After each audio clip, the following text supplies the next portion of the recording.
ETV live ఆధ్యాత్మిక ఛానల్కి అందరికీ స్వాగతం.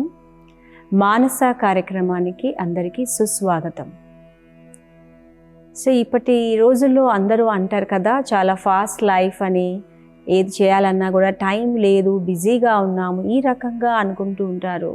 అయితే ఒకటి స్థూలంగా బిజీ ఉండడము, వర్క్ చేసుకుంటూ ఉండడము, కార్య వ్యవహారాలు చేసుకుంటూ ఉండడము, ఒకటి మనసులో కూడా బిజీ ఉండడం, మాట్లాడడం కూడా ఫాస్ట్ స్పీడు, తర్వాత సంకల్పాలు కూడా చాలా స్పీడ్గా ఉంటాయి, చాలా ఫాస్ట్గా ఆలోచించి ఫాస్ట్గా డెసిషన్స్ తీసుకోవాలి, ఈ రకంగా అంటూ ఉండడము మనం వింటూ ఉంటాము.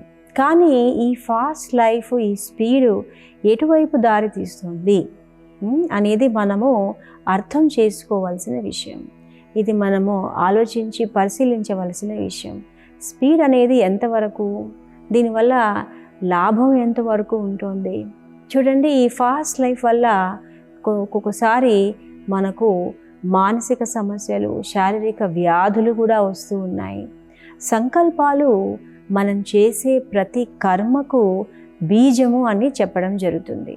అయితే ఈ సంకల్పాల క్వాలిటీని మనం చెక్ చేయడము చాలా చాలా అవసరం. సంకల్పాలు బాగుంటే మాటలు కూడా బాగుంటాయి, మాటలు బాగుంటే మన కర్మలు బాగుంటాయి, కర్మలు మంచిగా శ్రేష్టంగా ఉండడం వల్ల మన సంబంధాలు బాగుంటాయి, సంపర్కాలు బాగుండడం వల్ల మన లైఫ్లో మనకు సక్సెస్ దొరుకుతుంది అని అంటారు. అయితే సంకల్పాలు బీజము అనే విషయాన్ని మనం గ్రహించాలి. సో వాటి క్వాలిటీ గురించి మనం ఆలోచిస్తున్నాం కదా, దీనికి ఒక ఉదాహరణ మనం తీసుకుందాం. లెట్ us సే, ఇప్పుడు మనము ఒక షాపింగ్ వెళ్ళాం, మనము మంచి material, cloth material, dress material ఏదైనా తీసుకోవాలనుకుంటున్నాం. సో నాణ్యమైనది, మంచి క్వాలిటీ ఉందే తీసుకుంటాం కదండి. అది పనిగా బ్యాడ్ క్వాలిటీది మనం ఏమైనా తీసుకుంటామా? తీసుకుని దీని వెల ఎంత అని అడుగుతామా?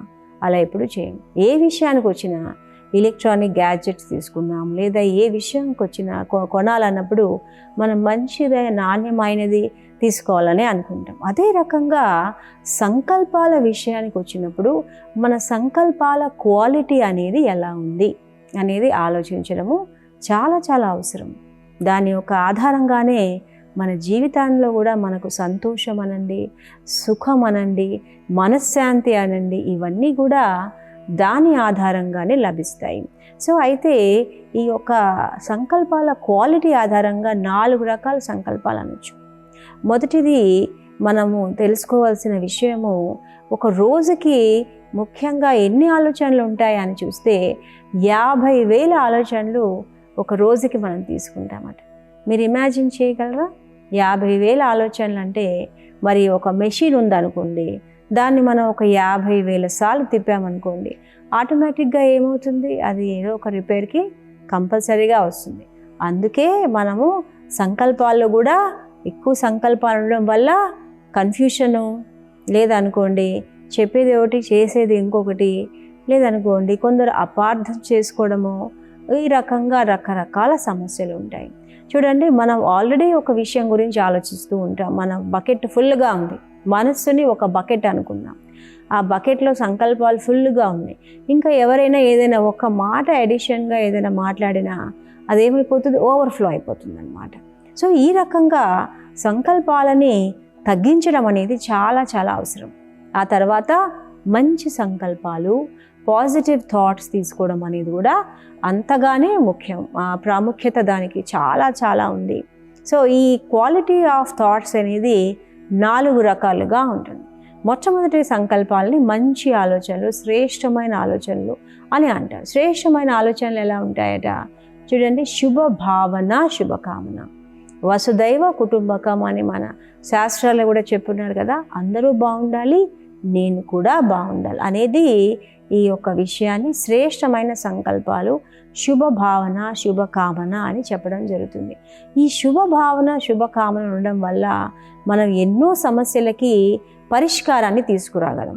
నేను ఒక ఉదాహరణ చెప్తాను. చూడండి, ఇలాగే ఒక పరివారంలో ఒక భార్యాభర్తలు ఉన్నారు. వాళ్ళ అబ్బాయి అసలు వాళ్ళ అమ్మ నాన్న వాళ్ళ మాట వినటం లేదు. సో వాళ్ళు ఏం చేయాలి? సాధారణంగా అయితే కోప్పడము, చిన్నవాళ్ళు అనుకోండి సామ వేద దండోపాధ్యాయాలు ఉపాయాలు ఉన్నాయి అంటారు. కానీ పెద్ద పిల్లలు పెద్దగా అయిపోయిన తర్వాత వాళ్ళకి ఏమీ చెప్పలేము.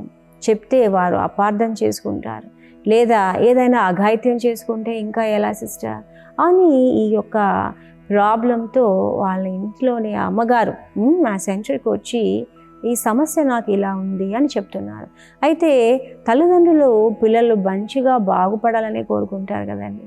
వాళ్ళు మంచిగా సెటిల్ అవ్వాలి, సంతోషంగా ఉండాలి. కాకపోతే ఇలా ఏమి చేయకుండా ప్రయోజకుడిగా కాకుండా మా అబ్బాయి తయారవుతున్నాడని ఆవిడ బాధపడుతుంది. సో దీంట్లో శ్రేష్ఠ సంకల్పాలు ఎలా కదా మీరు అంటారు సిస్టర్, అసలు సమస్య ఉన్నప్పుడు అప్పుడు శ్రేష్ఠ సంకల్పాలు తీసుకోవడం ఎలా వీలవుతుందండి అని మీరు అనొచ్చు.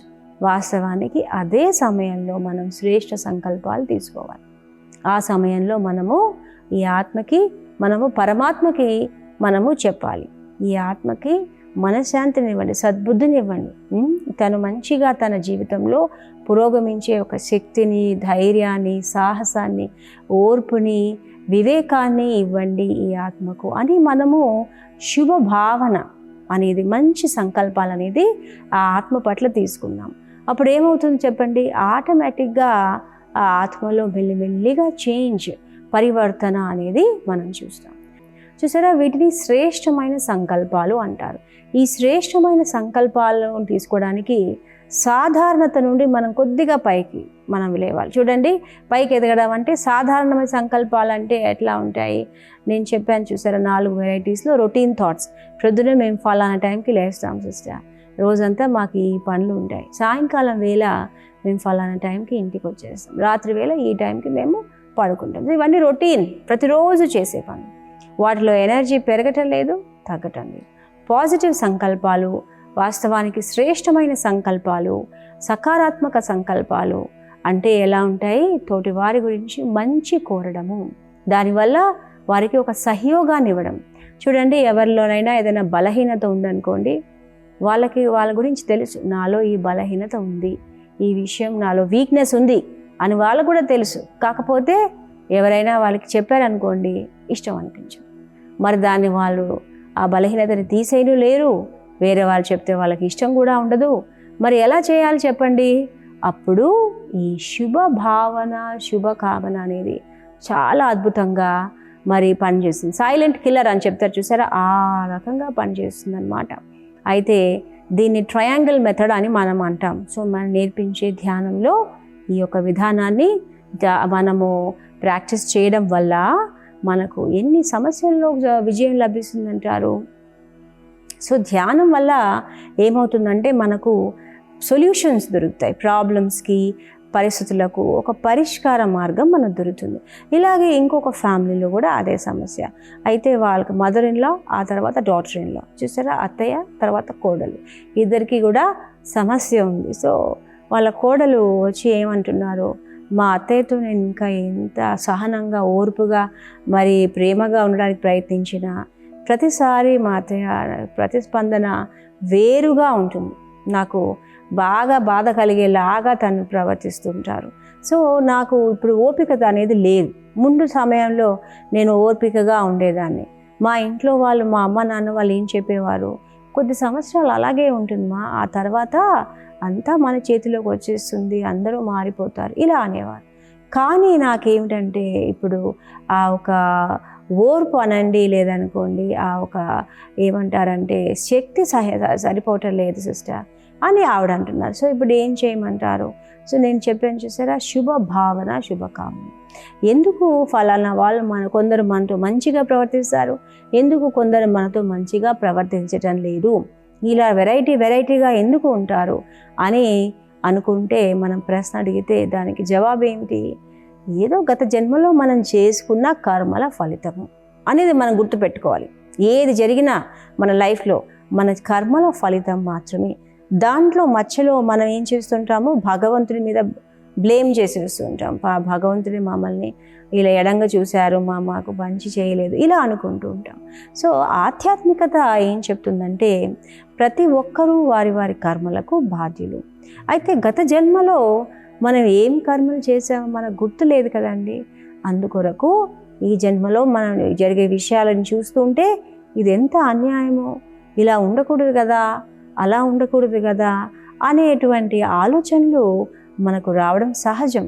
అందుకే ఆధ్యాత్మికంగా మనం ఆలోచించడానికి ప్రయత్నించాలి. సో గత జన్మలో జరిగిన విషయం అంటే ఎలాగైతే ఒక సిక్కా ఉందనుకోండి, ఒక రూపాయి సిక్కా ఉందనుకుందాం, దానికి రెండు సైడ్లు ఉంటాయి కదా, మనం ఒకే సైడ్ చూస్తే ఎలా, అది ఇన్కంప్లీట్గా మనం చూస్తున్నాం. అందుకే ఇప్పుడు ఒక జడ్జి ఉన్నారనుకోండి, జడ్జి గారు రెండు తరపుల వాళ్ళు చెప్పే విషయాలను వినాలి, ఆ తర్వాత ఒక నిర్ణయానికి రావాలి కదా.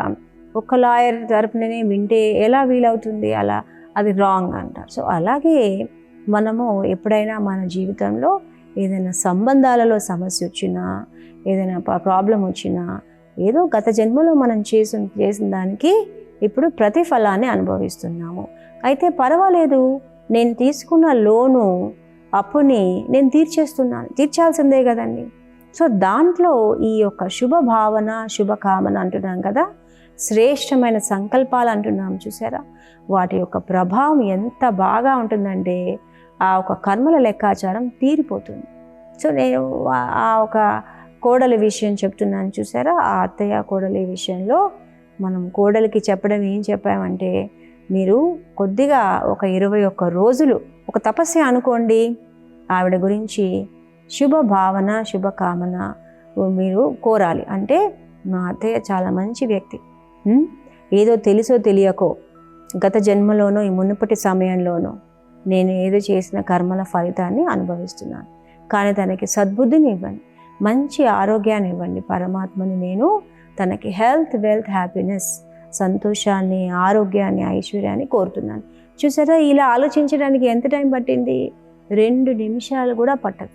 అలా ప్రతిరోజు కొద్ది సమయం అనుకోవడం వల్ల మెల్లిమెల్లిగా ఏమవుతుంది, వాళ్ళలో చేంజ్ అనేది వస్తుంది. సో ఇది ఏంటంటే దీన్ని కర్మల గుహ్యత అంటారు, యాక్షన్కి రియాక్షన్. సో మనం మంచి ఆలోచించాము, తోటి వారు కూడా మన గురించి మంచిగా ఆలోచించడానికి ఆటోమేటిక్గా వాళ్ళు ఏమవుతారంటే, వాళ్ళు అలా చేయడానికి వాళ్ళకి ఒక విధానం అనేది ఆటోమేటిక్గా ఏర్పడుతుంది. వాళ్ళు మన గురించి మంచి ఆలోచించకుండా ఉండలేరు. కాకపోతే సమయం పడుతుంది. నేను మంచిగానే ఆలోచిస్తున్నాను సిస్టర్, కానీ వాళ్ళు మా గురించి బాగా ఆలోచించడం లేదు, మాకు సమస్యకి పరిష్కారమే దొరకటం లేదు అని కొందరు అంటారు. చూడండి, అలా కాదు, మనం నిశ్చయం పెట్టుకోవాలి, తర్వాత కొద్ది సమయం కూడా పడుతుంది. సో ఈ రకంగా మంచి ఆలోచనలు మనం ఎందుకు తీసుకోవాలి, దానివల్ల లాభం ఏంటి? సో శ్రేష్టమైన సంకల్పాల వల్ల మన జీవితం అనే నౌక సాఫీగా పోతుంది. సమస్యలు, ప్రాబ్లమ్స్ రావు అని నేను అనటలేదు, కాకపోతే దాంట్లో మన ఒక హ్యాండ్లింగ్, మనం ఏదైతే దాన్ని డీల్ చేస్తున్నామో దాంట్లో చాలా చాలా ప్రశాంతంగా, ఆ తర్వాత మనము నిశ్చింతగా ఉంటూ మనము పరిష్కారం మార్గం వైపు వెళ్తాము. చూడండి, ఈ ప్రపంచంలో సమస్యలు లేని వారు ఎవ్వరూ లేరు, కానీ మనం పరిష్కారాన్ని తీసుకురావాలి కదా. అది పాజిటివ్ థాట్స్ లేదా శ్రేష్టమైన సంకల్పాల వల్ల అలా జరుగుతుంది. సో ధ్యానం అనేది శ్రేష్టమైన సంకల్పాలు తీసుకోవడానికి ఒక విధానం. అలాగే మంచి ఆర్ట్స్ ఏదైనా ఉంటే చూసారా, కొందరు పెయింటింగ్ చేస్తుంటారు, కొందరు సింగింగ్, డాన్సింగ్, ఇట్లా ఒక మంచి మంచి కళలు, కొందరు రైటింగ్, చూసారా మంచి ఎస్సేస్ రాస్తారు, ఆర్టికల్స్ రాస్తూ ఉంటారు. ఇవన్నీ కూడా మంచి సంకల్పాలు. వీటి వల్ల పాజిటివిటీ పెరుగుతుంది, దానివల్ల మనకు మానసిక, శారీరక రుగ్మతులన్నీ తగ్గిపోతాయి. ఇది ఒక మంచి జీవన శైలి.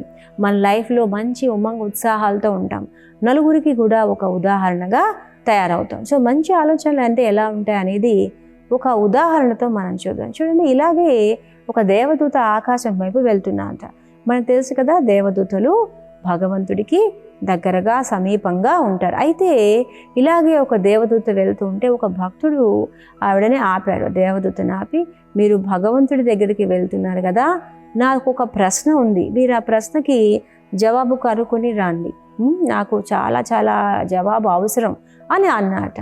సో అయితే ఆ ఒక దేవదూత ఏంజెల్ చెప్పాట, సరే అడగండి, ఏమిటి మీ ప్రశ్న? సో భక్తుడు అంటున్నాడు, నా జీవితంలో ఎన్ని సమస్యలు ఉన్నాయి, ఈ సమస్యలను ఇప్పుడు నేను తట్టుకోలేకపోతున్నాను, ఇంకా ఎంతకాలం ఇలా చూసారా, ఇలా అడుగుతున్నారనమాట.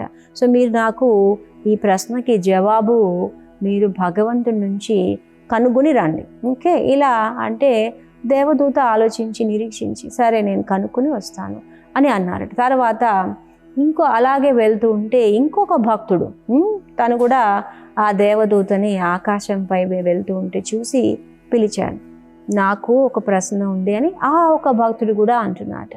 సరే ఏమిటి మీ ప్రశ్న అని దేవదూత అడిగారు. సో ఆయన అంటున్నారట, నాకు జీవితంలో ఎన్ని ప్రాప్తులు ఉన్నాయో, ఇంకా భగవంతుడు నాకు ఎన్ని ప్రాప్తులు కలిగిస్తున్నాను, నేను ఈ ప్రాప్తులన్నిటి కూడా ఇముడ్చుకోలేకపోతున్నాను. ఇంకా ఎంతకాలము నాకు ఇన్ని రకాల ఇంత సక్సెస్, ఇన్ని ప్రాప్తులు, ఇక ఆపమని చెప్పండి భగవంతుడికి. ఇంకా నేను ఇముడ్చుకోలేను ఇన్ని ప్రాప్తులను, ఇంత భాగ్యం నాకు పంచుతున్నాడు, అన్ని రకాలుగా నా జీవితంలో నాకు సక్సెస్ ఉంది, ఇక ఆపమని చెప్పండి భగవంతుడిని అని ఆ ఒక భక్తుడు, రెండో భక్తుడు దేవదూతని అంటున్నాడట. సో ఆ దేవదూత ఆశ్చర్యపోయారు, ఇలా కూడా ప్రశ్న అడుగుతారా? సరే, నేను భగవంతుడి దగ్గరికి వెళ్ళి మీ ప్రశ్నకి జవాబు తీసుకుని వస్తాను. సో అయితే ఆ దేవదూత పరమాత్మ దగ్గరికి వెళ్ళారు. పరమాత్మ భగవంతుడి దగ్గరికి వెళ్ళి ఆ తర్వాత ఆ ఒక జవాబు తీసుకుని రిటర్న్ వస్తున్నారు. వచ్చేటప్పుడు మొదటి భక్తుడు అడిగారు కదండి, తన దగ్గరికి వెళ్ళేసి, చూడండి మీరు ప్రశ్న అడిగారు కదా, ఈ యొక్క ప్రశ్న ఏదైతే ఉందో దానికి జవాబు పరమాత్మ ఏం చెప్పారంటే, మీరు మీ జీవితంలో జరిగిన మంచి విషయాలని మీరు గుర్తు తెచ్చుకొని పరమాత్మని మహిమ చేయాలి. ఇంగ్లీష్లో దాన్ని కౌంట్ యువర్ బ్లెస్సింగ్స్ అంటారు. అలా ఏ విషయాలు మంచి ప్రాప్తులు నా లైఫ్లో ఉన్నాయి అవి మీరు తలుచుకుని పరమాత్మకి థ్యాంక్స్ చెప్పినట్లయితే అప్పుడు ప్రాప్తులు అనేటివి మీ జీవితంలో వస్తాయి. ఓహో, అలా చేయాలా అని ఆ భక్తుడు అంటున్నారట.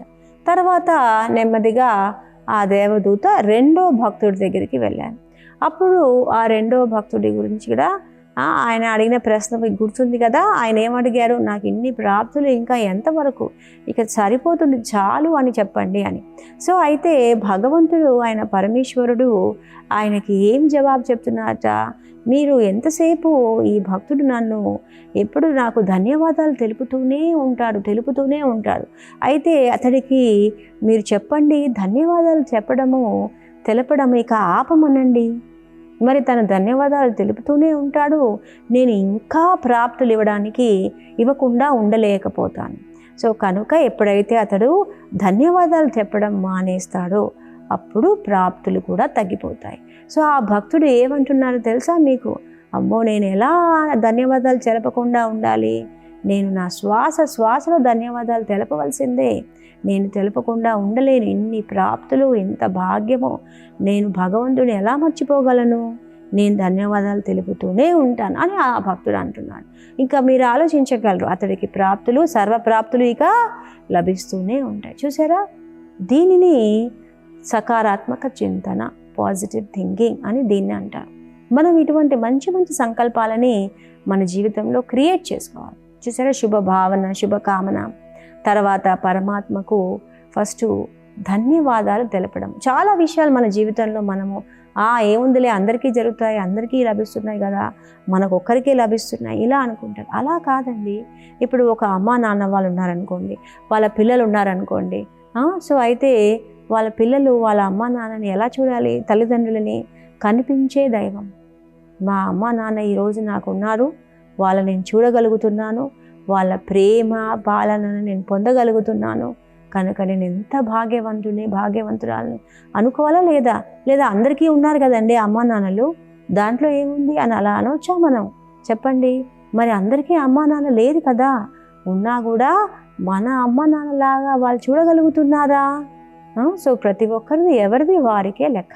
కనుక ఇటువంటి శ్రేష్టమైన పవర్ఫుల్ థాట్స్ని, పాజిటివ్ సంకల్పాలను తీసుకోవడం వల్ల మనలో ఆరోగ్యం మెరుగుపడుతుంది, మనలో ఎంతో శక్తి ఉంటుంది.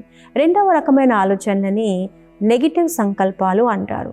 ఈ నెగిటివ్ సంకల్పాల గురించి మనం ఇంకా చాలా లోతుగా సో ఈ యొక్క సకారాత్మక చింతన అనగా పాజిటివ్ థింకింగ్ వల్ల మనకు ఎన్ని రకాల బెనిఫిట్స్ ఉంటాయి. సంబంధాల్లో కూడా చూడండి, కొందరు ఏం చేస్తూ ఉంటారు, ఏదైనా విషయం జరిగినప్పుడు దాన్ని పాజిటివ్గా తీసుకోగలగాలి.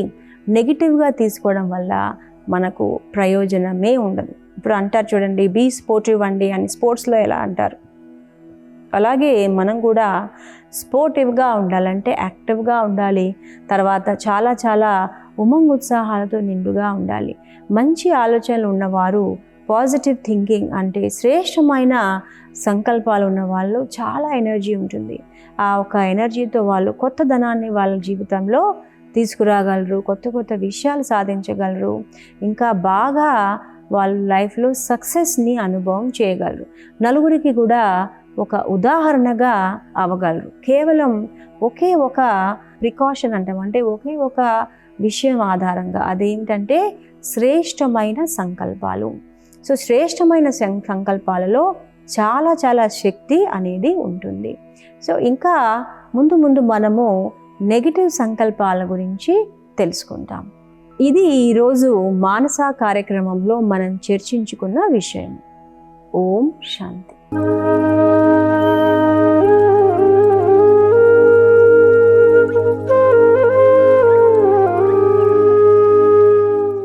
ఈ కార్యక్రమాన్ని తిరిగి చూడాలనుకుంటే www.youtube.com/ETV Life Spiritual లో చూడవచ్చు.